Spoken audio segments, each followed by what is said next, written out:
दैनिक Chhattisgarh channel देखना शुरू कर चुके हैं आप और छत्तीसगढ़ प्रदेश की आज की तमाम सभी महत्वपूर्ण बड़ी खबरों की शुरुआत जय जोहार और नमस्कार के साथ।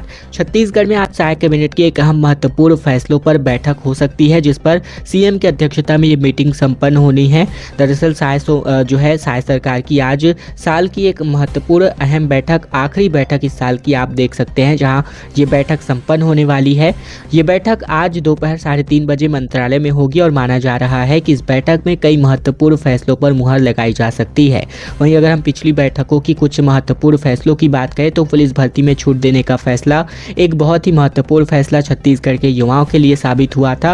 वहीं प्लाटून कमांडर की सीधी भर्ती के लिए ये एक बार के लिए छूट देने का फैसला किया गया था।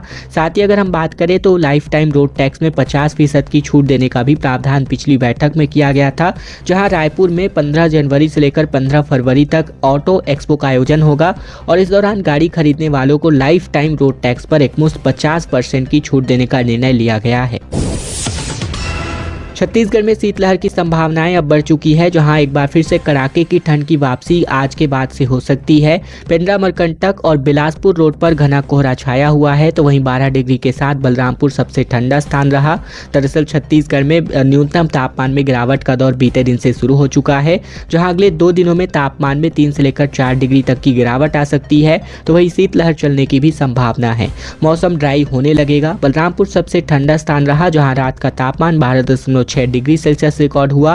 पेंड्रा में बारिश के बाद अमरकंटक और बिलासपुर रोड में चारों तरफ घना कोहरा छाया हुआ है। क्षेत्र के तापमान में 13 डिग्री सेल्सियस तक की न्यूनतम जो रिपोर्ट है दर्ज करी जा रही है। विजिबिलिटी कम होने की वजह से आवागमन और की रफ्तार धीमी पड़ गई है। वहीं कोहरे के कारण सड़कों पर फॉग लाइट जलाकर गाड़ियां धीमी गति से चलाई जा रही हैं। इसके अलावा बीते दिन अगर बलरामपुर की बात करें तो 1 घंटे तक जोरदार बारिश रिकॉर्ड करी गई। तेज हवाओं के साथ हुई बौछारों की वजह से मौसम ठंडा हो गया है। वहीं धान खरीदी केंद्रों में धान को बचाने की जद्दोजहद भी यहां पर देखने को मिली है। इसके अलावा बंगाल की खाड़ी से आ रही नमी के कारण प्रदेश के सभी संभागों में कहीं कहीं पर बारिश की स्थिति बन रही है।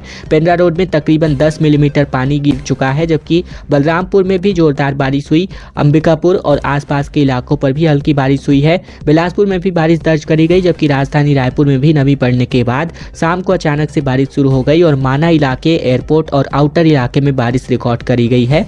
साथ ही अगर हम बात करें तो यहाँ जो है महासमुंद में भी, मुंगेली में, प्रतापपुर में भी यहाँ पर बारिश रिकॉर्ड करी गई है। इसके अलावा राजधानी रायपुर की बात करें तो बादल छाए रहने की संभावना है। साथ ही सरगुजा संभाग की अगर हम बादलों की आवाजाही की स्थितियां यहाँ पर निर्मित हो सकती हैं, लेकिन अगर बात शीतलहर की हो रही है तो ये आने वाले दिनों में आप एक बार फिर से देखने को मिल सकता है। छत्तीसगढ़ में नौकरी बचाने के लिए लगातार युवा अपना संघर्ष दिखाने को सरकार को मजबूर है।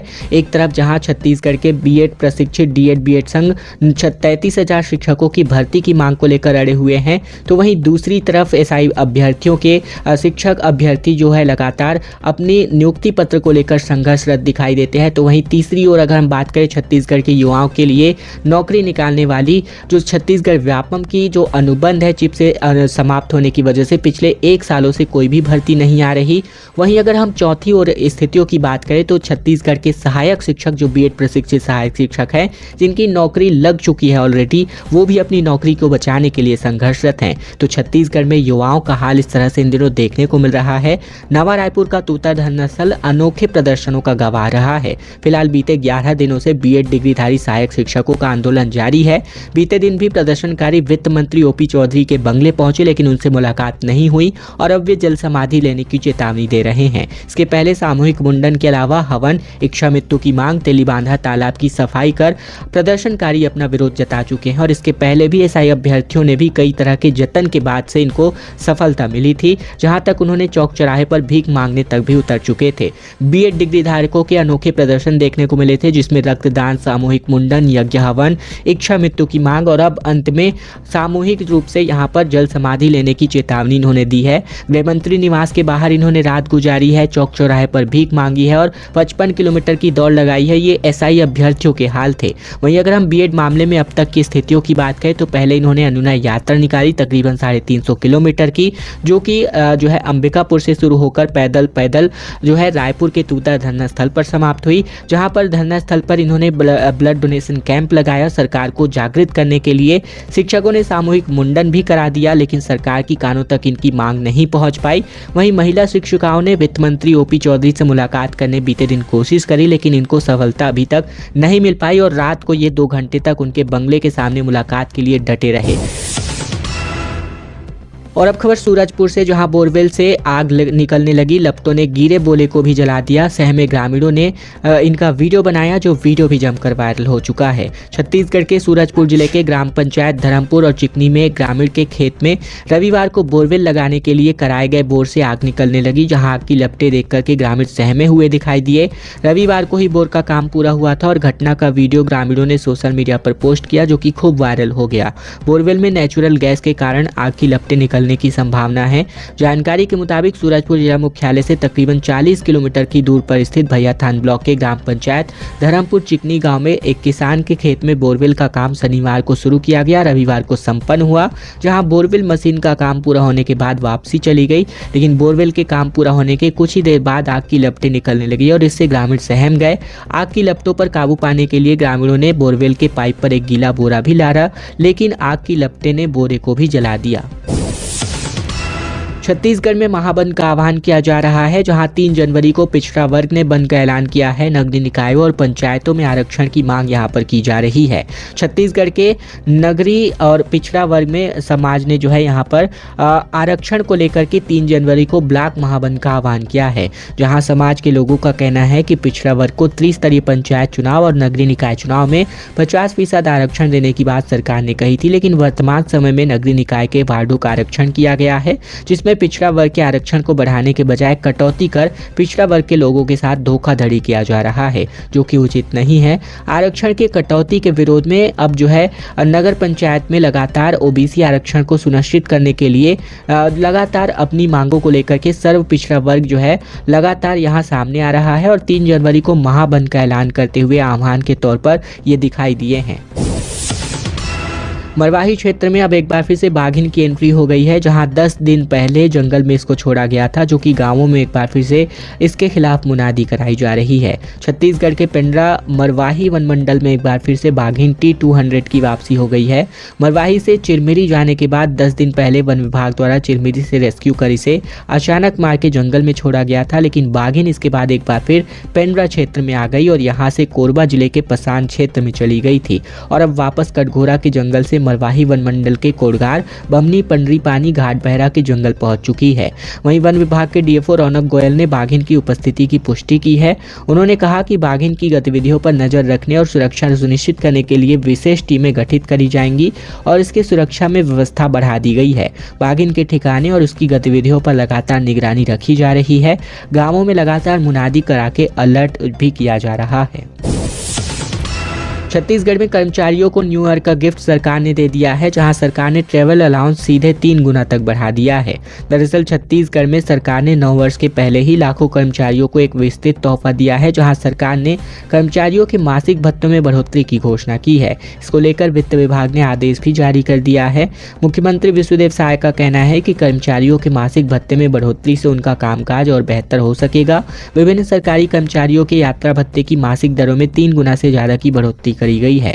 जानकारी के अनुसार संशोधित भत्ते के लिए राजस्व निरीक्षकों, विक्रय अमीन, सहायक ग्रामीण कृषि विस्तार अधिकारी और साथ ही ग्राम सेवक की बात करें तो वहीं सहायक विस्तार अधिकारी, पशु चिकित्सा के क्षेत्र में सहायक, लोक स्वास्थ्य यांत्रिकी विभाग के हैंडपंप टेक्नीशियनों को भी इसमें शामिल किया गया है। इन्हें वर्तमान दर पर 350 रुपये प्रति माह को संशोधित दर करके 1200 रुपये प्रति माह भत्ता यहाँ ट्रैवल अलाउंस के तौर पर दिया जाएगा। खबर दुर्ग से, जहां सड़क हादसे में 2 दोस्तों की जान चली गई और कार पूरी तरह जलकर खाक हो गई। दुर्ग में पेड़ से एक तेज रफ्तार गाड़ी के टकराने की वजह से यह भीषण हादसा हुआ। दरअसल छत्तीसगढ़ के दुर्ग जिले में एक तेज रफ्तार कार पेड़ से जा टकराई और इस हादसे में 2 दोस्तों की मौके पर ही जान चली गई, जबकि 2 लोग गंभीर रूप से घायल हैं। वहीं कुछ देर बाद कार में आग लग गई, जिससे गाड़ी जल करके खाक हो गई और घटना नंदिनी थाना क्षेत्र की है। जानकारी के मुताबिक इस हादसे में अमित ताम्रकर की मौत हुई है, जो कि दुर्ग के तमेर पारा निवासी था। वहीं आदित्य कसेर की भी जान चली गई, जो धमधा के वार्ड 13 का निवासी था। हादसे में किसी के सिर तो किसी के माथे पर गंभीर चोट आई है। वहीं कार क्रमांक CG7 BK 3787 में 4 दोस्त सवार होकर दुर्ग से धमधा की तरफ जा रहे थे। तभी बीती रात को तकरीबन 11:30 बजे के आसपास मेडेसरा गांव के पास बने पावर ग्रिड के पास इनकी कार बेकाबू हो गई, जहां ये भीषण हादसा हुआ। छत्तीसगढ़ सरकार सरेंडर नक्सलियों को प्लॉट और मकान यहां पर देने जा रही है और हर महीने सैलरी की तरह 10,000 मिलेंगे। गृह मंत्री ने कहा कि माओवादी पर जितना इनाम घोषित वो भी उनका होगा। दरअसल छत्तीसगढ़ सरकार नई एंटी नक्सल नीति के अंतर्गत सरेंडर करने वाले नक्सलियों की सुविधाओं को बढ़ाने जा रही है। छत्तीसगढ़ के गृह मंत्री और डिप्टी CM विजय शर्मा ने बताया कि नक्सलियों को सरेंडर करने पर प्रतिमाह 10,000 रुपये सैलरी के तौर पर यहाँ पर मिलने जा रहे हैं। आगे की जिंदगी जीने के लिए उन्हें तमाम तरह की सुविधाएं दी जाएंगी, फिर चाहे वो रहने के लिए जमीन मकान हो या फिर रोजगार से जुड़ने के लिए संसाधन। अलग खास भवनों में रखकर नक्सलियों को ट्रेन करके उनको कामकाज सिखाया जाएगा ताकि वह आगामी जीवन में रोजगार हासिल कर सके। इसके अलावा सरकार ने एक नई पॉलिसी तैयार करी है। नई नीति के तहत सरकार ने भी यह भी तय किया है कि सरेंडर करने वाले इनामी नक्सलियों पर जो भी इनाम की राशि होती है वह भी उन्हीं नक्सलियों को ही दे दिया जाएगा और अब तक ये राशि इनामी नक्सलियों को पकड़ने वाली फोर्सेस की टीमों में बांट दी जाती थी। प्रधानमंत्री मोदी ने बस्तर ओलंपिक की तारीफ करी और कहा कि कारी की कहानी मुझे प्रेरित करती है। जहां नक्सल हिंसा रही वहां क्रांति का जन्म हुआ। दरअसल छत्तीसगढ़ में प्रधानमंत्री नरेंद्र मोदी ने बीते दिन मन की बात में बस्तर ओलंपिक की तारीफ करी, जहां उन्होंने देश के कई राज्यों में भी शुरू करने की इसको अपील करी है। इस दौरान प्रधानमंत्री ने कहा कि जहाँ नक्सल हिंसा रही वहाँ एक नई क्रांति जन्म ले रही है। प्रधानमंत्री मोदी ने बस्तर ओलंपिक में शामिल खिलाड़ियों के संघर्ष की कहानी भी बताई। उन्होंने कहा कि कारी कश्यप की कहानी सुनकर मुझे बहुत प्रेरणा मिलती है। मोदी ने कहा कि एक छोटे से गांव से आने वाली कारी जी ने तीरंदाजी में रजत पदक जीता है, जो कहती हैं कि बस्तर ओलंपिक ने हमें सिर्फ खेल का मैदान ही नहीं बल्कि जीवन में आगे बढ़ने का अवसर दिया है। 1,65,000 खिलाड़ियों ने इस पर हिस्सा लिया था, जिसका जिक्र भी यहाँ पर इन्होंने अपने मन की बात में कही है। मोदी ने कहा कि एथलेटिक्स, तीरंदाजी, badminton, football, hockey, karate, kabaddi, kho kho और वॉलीबॉल हर खेल में हमारे युवाओं ने अपनी प्रतिभा का परचम लहराया है। बीएसपी प्रबंधन की वादा खिलाफी के खिलाफ ग्रामीणों ने यहां पर विरोध प्रदर्शन किया, जहां छत्तीसगढ़ के कांकेर जिले के अंतागढ़ में सालों के इंतजार के बाद रावघाट परियोजना में लौह खनन तो शुरू हो गया है, लेकिन परियोजना से ग्रामीणों की जो उम्मीद थी वह भी पूरी होती नहीं दिख रही है। प्रबंधन रोजगार के लिए ग्रामीणों को प्राथमिकता नहीं दे रहा है। दरअसल बीएसपी प्रबंधन ने परियोजना शुरू करने से पहले प्रभावित ग्रामीणों से अनेक वायदे किए थे।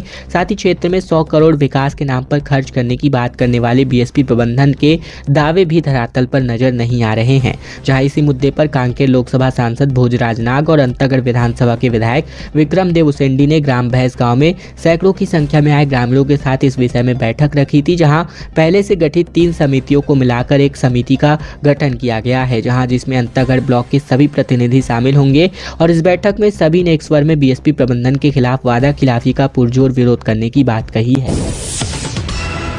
लखमा ने कहा कि मैं अनपढ़ आदमी, जहां बोले साइन कर दिया। ईडी की रेड के बाद इन्होंने कहा कि एपी जैसे अधिकारियों ने मुझे अंधेरे में रखा और बेटे को भी समन यहां पर भेजा गया है। दरअसल ईडी की कार्यवाही के बाद अब छत्तीसगढ़ के पूर्व आबकारी मंत्री कवासी लखमा का बयान सामने आया है, जहां उन्होंने कहा कि मुझे त्रिपाठी जैसे अधिकारियों ने अंधेरे में रखा। मैं अनपढ़ आदमी हूँ, जहाँ कहते थे वहाँ साइन कर देता था। छत्तीसगढ़ के चर्चित 2000 करोड़ के शराब घोटाला केस में ईडी ने शनिवार को 5 जगहों पर 15 घंटे तक छापेमार कार्यवाही की थी, जिसमें कवासी के साथ साथ उनके बेटे हरीश लखमा के ठिकानों पर रेड करी गई, जहां ईडी ने कुछ लोगों को हिरासत में लिया और वहीं कवासी और उसके बेटे को समन भी जारी किया है। दरअसल छापेमारी के दूसरे दिन कवासी लखमा ने कहा था कि सोमवार उन्हें उनके बेटे को पूछताछ के लिए बुलाया गया है। ईडी का छापा राजनीति से प्रेरित है। विधानसभा में सरकार के खिलाफ बोलने और बड़े घोटाले को उजागर करने पर छापा मारा गया है। भाजपा बदनाम करने की राजनीति कर रही है।